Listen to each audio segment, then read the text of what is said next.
friends, welcome back to Shivani Educations. Now I am going to explain the current electricity from the intermediate second year physics. Charges results the electric current. Such happens generally in the nature. Lightning is the phenomenon of the current from the clouds. Here the charges are flows here and there.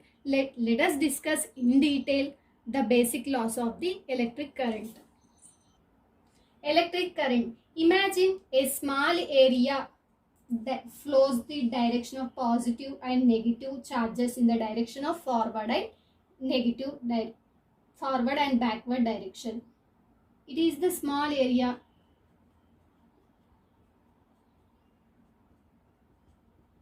Here the charges flows forward and the backward directions. So the net amount of charge through the small area is plus q, and minus q is the net amount of charge through the small area.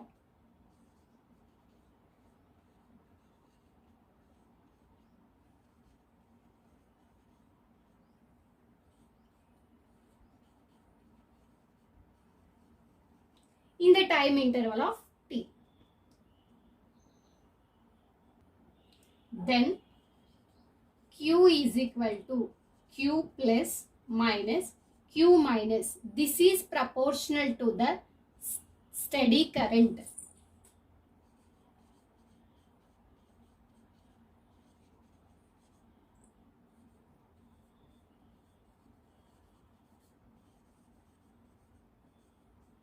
I equal to q by t. It is defined as the current flowing through the small area. Now, current is not stable in all ways. So,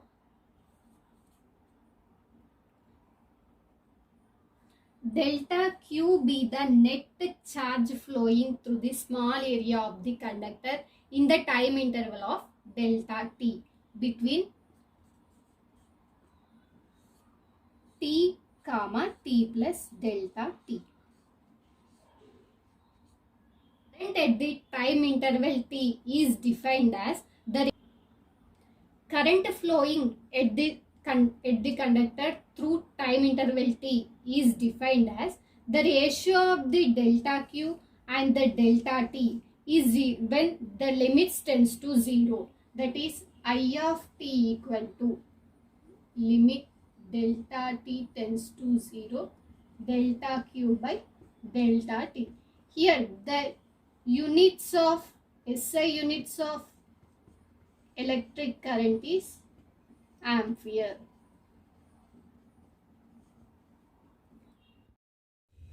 Electric currents in conductors. How the electric current is generated in conductors, let us see. When we apply the electric field to the electric charge, it generates a force. In that, the electrons are free to move. Those generates a electric current. However, in atoms and molecules, the electrons are the negative charge and the positrons are bounded to the nuclei. When we take the 1 gram of a water molecule, in that the molecules are bounded to each other, it contains 10 power of 22 molecules. The electrons are free to move in the water molecule. In some materials, when we apply the electric field also, the electrons does not accelerate. In some materials, the electrons are free to move. Those are called conductors.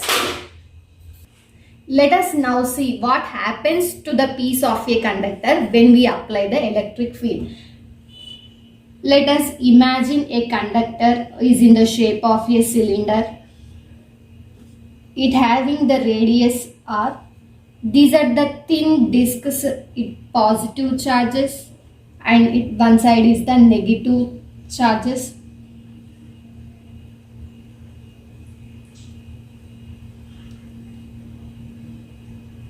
When we apply the electric field, the electrons are moved from positive side to the negative side. On moving this process, the electric current is generated.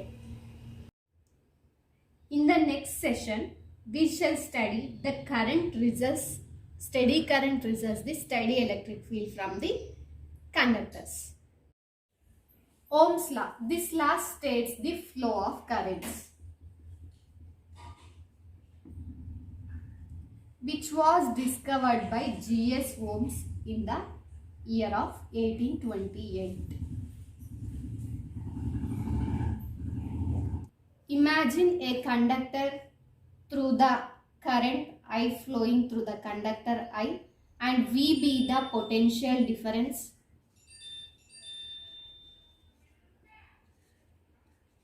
Then V directly proportional to I. When we remove the proportionality, then we get the proportionality constant. R is the resistance. This SI unit of the resistance is ohm,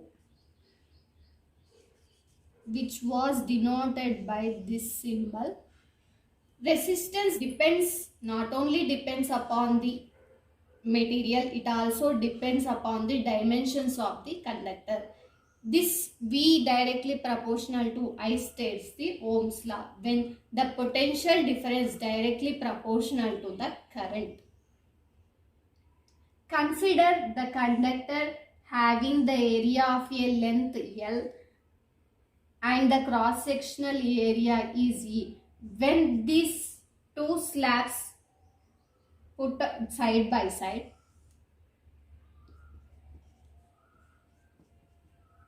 the total conductor becomes two parts.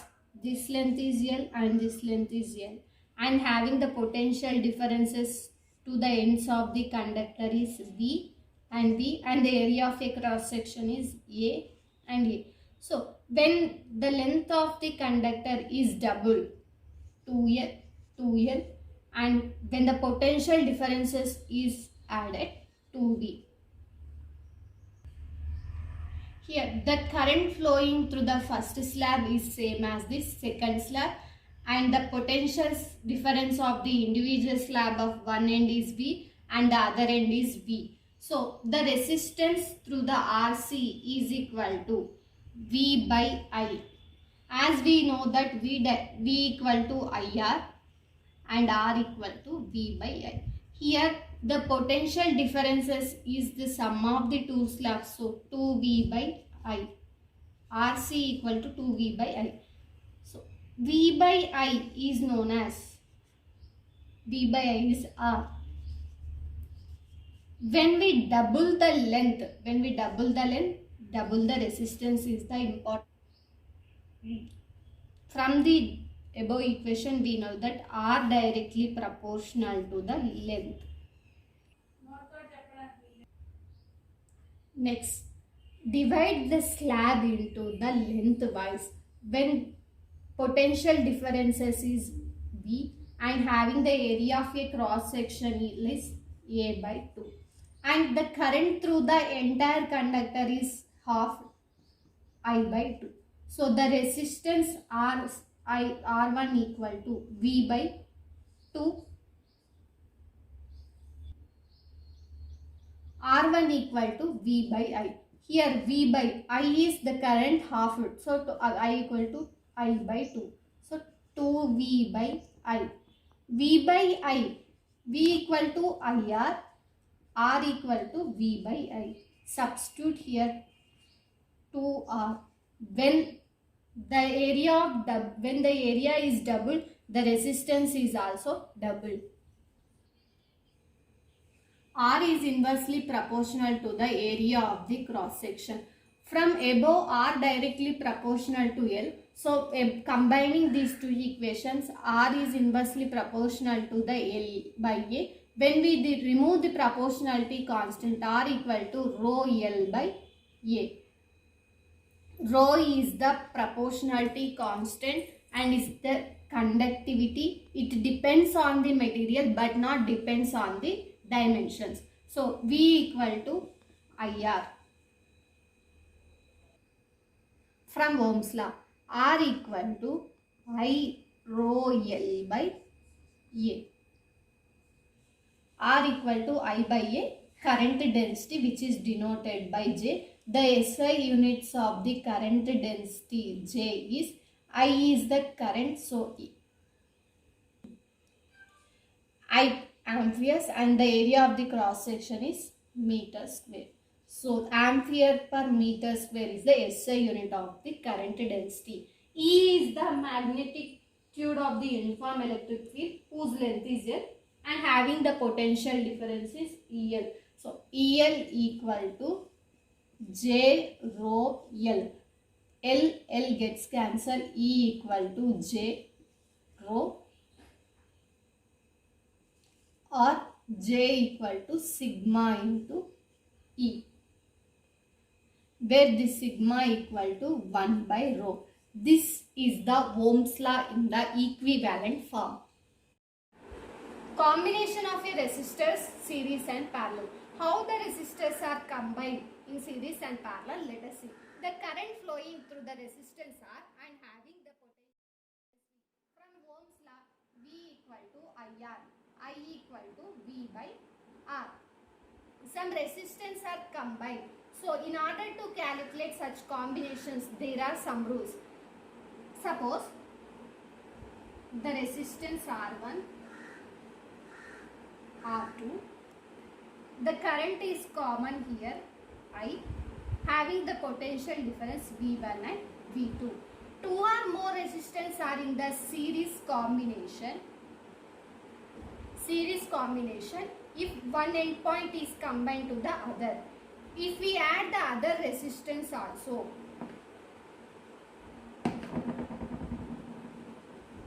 R3 and having the potential difference is V3. Now parallel combination.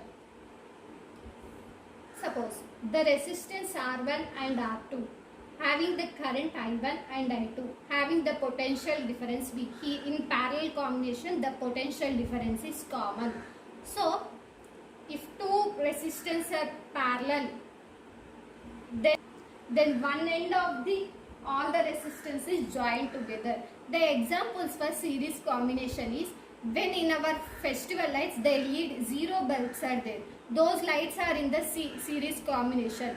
When switch off the one light, the whole combination will be restored. In household appliances, the parallel combination is when switch off the fridge, the other household appliances are worked out. Consider two resistance R1 and R2 are in the series combination. R1, R2 having the potential differences V1 and V2. Current flowing through the resistance R1 and R2 is I. The current enters through the R1 is same as the current leaves through the R2. So from Ohm's law, V equal to IR. The potential difference across R1 is V1 equal to IR1. The potential difference across R2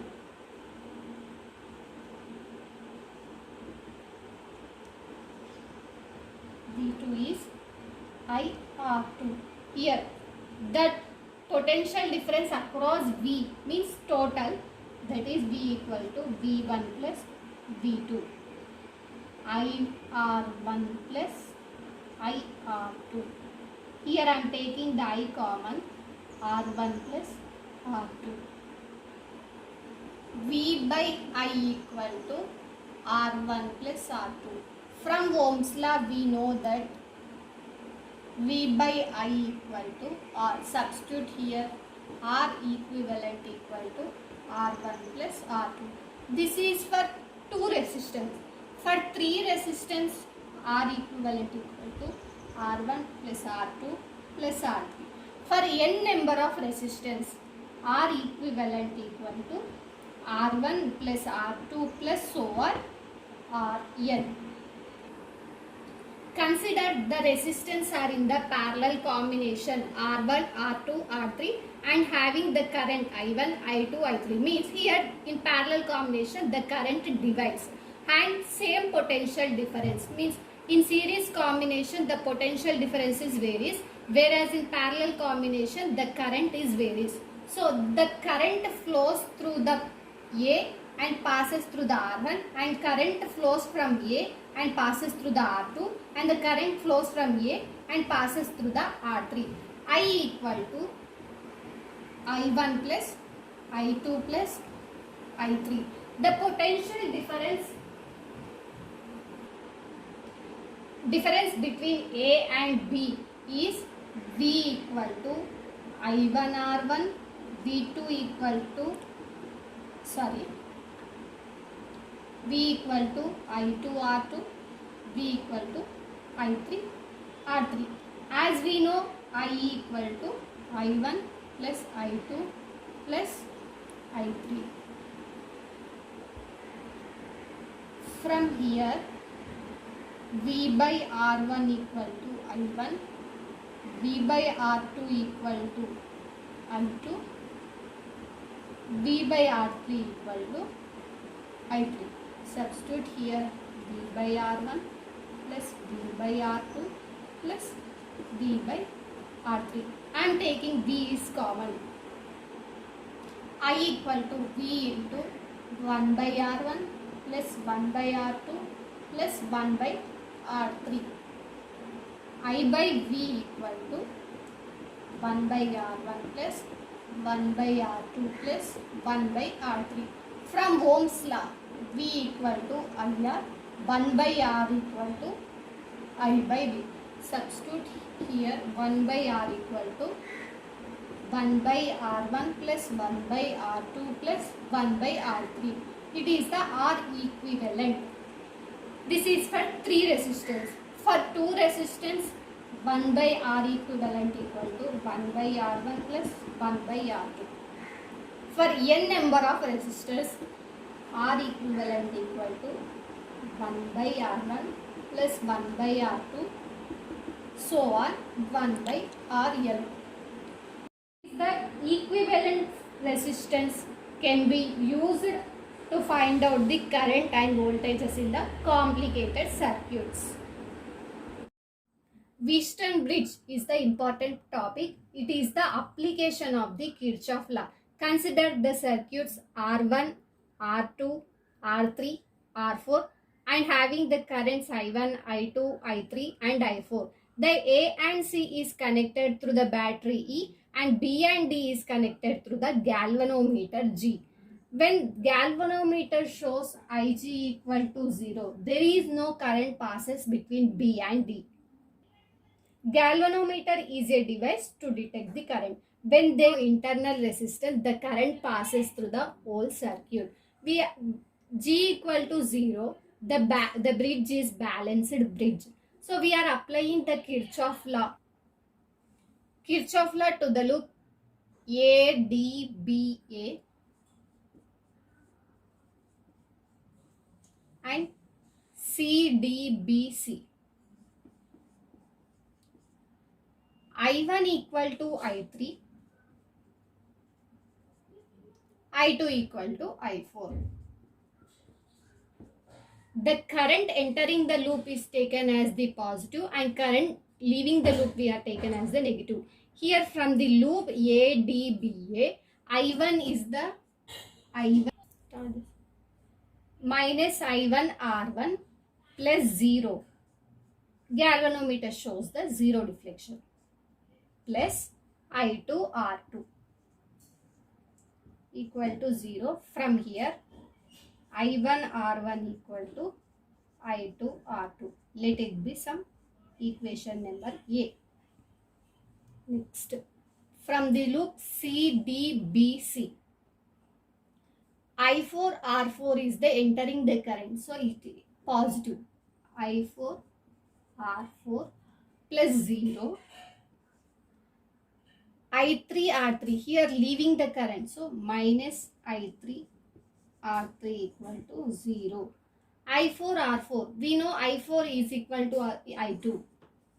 I2 R4 is equal to I3 R3. Let it be equation number B. Equating the above equations A and B.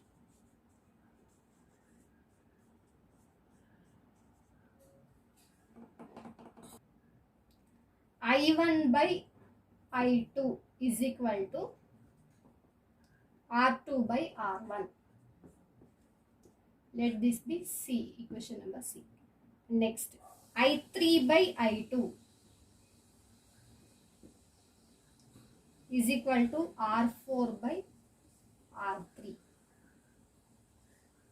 Equation number D. As we know, I3 equal to I1. I1 by I2 equal to R4 by R3. Equating the equation C and D, R2 by R1 equal to R4 by R3. The above equation shows the 4 resistance is called a balanced condition when galvanometer gives the zero or null deflection. నా channel మీకు నచ్చినట్లయితే like చేయండి, share చేయండి, subscribe చేయండి, comment చేయండి and click the bell icon for more updates. Thank you.